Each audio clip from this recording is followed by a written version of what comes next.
1212, 1213, 1214। আরে লেওড়া হয়েছে হয়েছে, এবার থাম। বাড়া একদিনে এত ব্যায়াম করে কি জনসিনা হবে নাকি?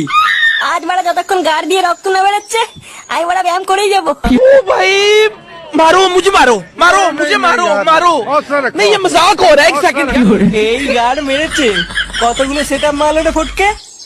ওই 12টা 14। 12টা 14 মানে? এটা আবার কেমন সংখ্যা? লেওড়া বাপের জন্য বহু বই পড়েছি, এরকম সংখ্যা তো বাড়া প্রথম শুনলাম।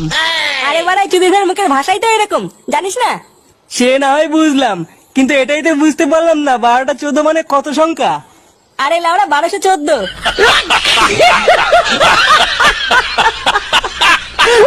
হ্যাঁ দেখুন দাদা, ভদ্রভাবে বলছি, আমাদের 15 টাকাটা আমাদেরকে আজকেই শোধ করে দিন। হ্যাঁ, আপনার ছেলে মরার আগে অনেক কিছু খেয়েছে আমার দোকান থেকে, সেই সব টাকা আজ চাই। মহা মুশকিল তো। তা আপনাদের দোকান থেকে আমার ছেলে কত টাকা বাকি করে খেয়েছে? হ্যাঁ, তা নাই নাই করে ধরুন 2000 টাকা তো হবেই। কি ভাড়া বলে কি রে? কত টাকা দিয়ে কি খেয়েছে তোমার দোকান থেকে? আপনার ছেলে তো রোজই আসতো আমার দোকানে, আর রোজ 10 প্যাকেট করে চিপস নিয়ে যেত, আর বলতো মাসের শেষে দিয়ে দেবো। কি মাসের শেষে দিয়ে দেবে? বলি ওকে এবারে কাজ করতে নাকি যে মাসের শেষে দিয়ে দেবে? তা আমরা কি করে জানবো বলুন? কার কি ছেলেটা দেখছি মরে গিয়েও শান্তি দেবে না, লেওড়া 4 পয়সা ধার করে রেখেছে। আরে দাদা আগে আমার টাকাটা দিন তো, আমার দোকানে তো 3000 টাকা বাকি আছে।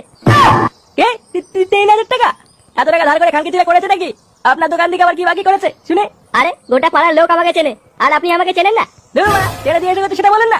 আপনি কি বাড়া মিনিস্টার না মন্ত্রী যে আপনাকে চিনতে যাবো? এই যে দেখুন, মুখ সামনে কথা বলবেন। হ্যাঁ, আপনার ছেলে ধার করে বাংলা কিনবে আর টাকা চাইতে আসলে কিস্তি মারবেন, এটা কি আমরা মগের মূল্য নাকি?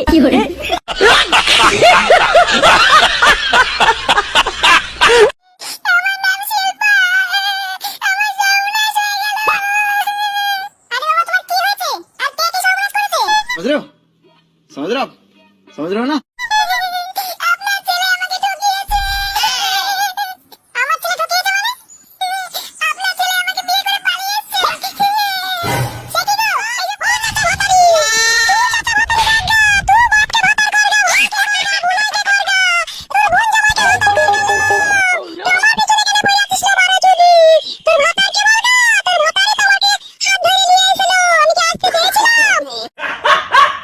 আও!